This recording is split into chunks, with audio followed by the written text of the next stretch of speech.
Senior citizen bilang service group. Wow! Pinuri ng mga netizen ang isang senior citizen na nagtatrabaho bilang service group sa isang sikat na fast food chain sa Candon, Ilocos Sur.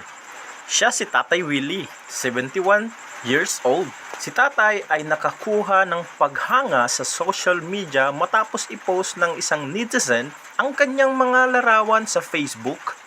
Pinuri rin ng mga netizen ang fast food branch sa pagbubukas ng equal job opportunities. 71 years old, kayang-kaya pang magtrabaho.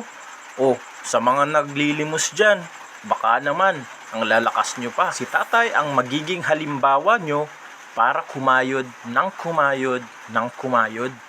Okay, mga kanayon, dahil sa equal job opportunities, marami sa ating mga kanayon na pwede pang magtrabaho kahit may edad na tayo. Kaya mga kanayon, i-share nyo sa mga kanayon nyo para malaman nila na pwede pa silang magtrabaho hanggat kaya pa nila.